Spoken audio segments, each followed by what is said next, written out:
Inilah sangkalan mereka yang anti tentang kebenaran mukjizat Nabi Muhammad Shallallahu Alaihi Wasallam.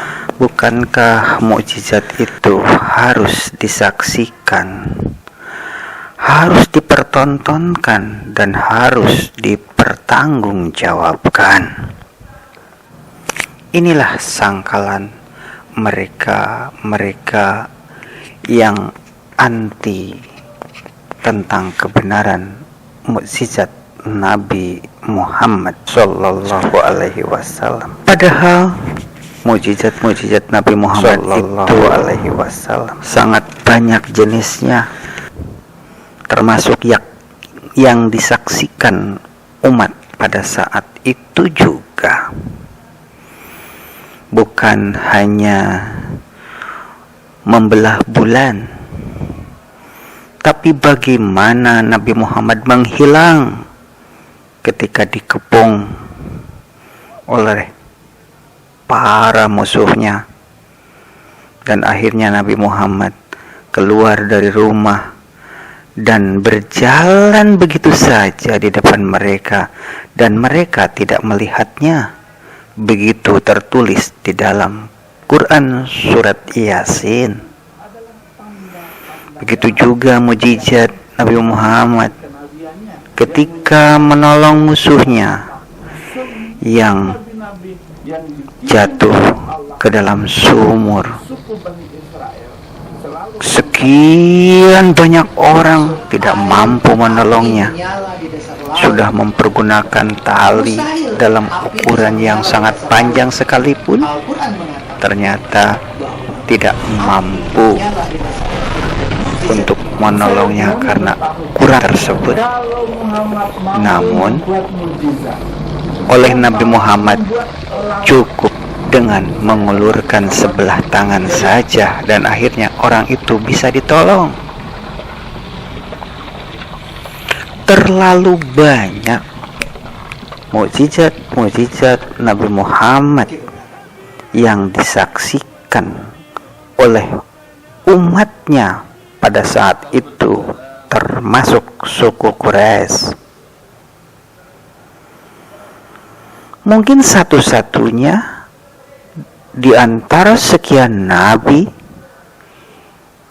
yang menunjukkan mukjizatnya setelah beliau wafat. Mungkin tidak ada nabi lain yang menunjukkan mukjizatnya ditulis dalam kitab suci, disaksikan oleh umat pada abad berikutnya. Namun Nabi Muhammad lewat Al-Quran, dari mulai rahasia sidik jari, rahasia kulit ari, Big Bang, dan lain sebagainya. Inilah sebagai jawaban kepada mereka yang membantah tentang video yang saya tayangkan, dan ternyata video ini mendapatkan tanggapan yang luar biasa.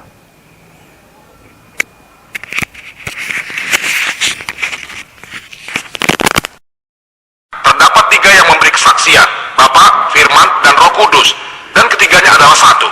Tapi bila Anda membaca versi standar yang telah direvisi oleh 32 sarjana Kristen yang paling hebat, didukung oleh 50 golongan berbeda yang bekerja sama, mereka mengatakan bahwa dari Injil surat Yohanes 1 bab 5 ayat 7 adalah sebuah penambahan atau sisipan, gabungan dan buatan. Hal tersebut telah dikeluarkan dari Injil.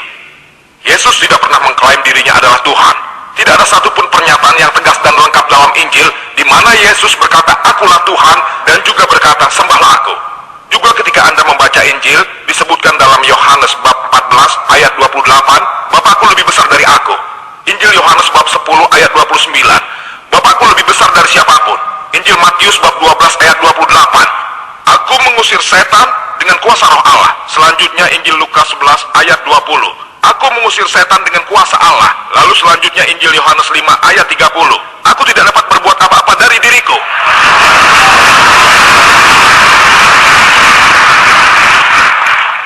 Aku menghakimi sesuai yang kudengar dan penghakimanku adil, sebab aku tidak menuruti kehendakku sendiri, melainkan kehendak Dia. Seseorang yang menyatakan hal itu berarti dia seorang Muslim. Muslim berarti seseorang yang mengajukan kehendaknya kepada Tuhan yang Maha Kuasa. Dia berkata, bukan kehendakku tapi kehendak Tuhan. Alhamdulillah dia seorang Muslim dan salah satu utusan Tuhan yang terhebat. Kita percaya dia terlahir dengan ajaib, dan kita percaya dia membangkitkan kehidupan bagi orang mati. Dan seizin Tuhan, dia juga bisa menyembuhkan orang yang terlahir buta dan kusta dengan seizin Tuhan.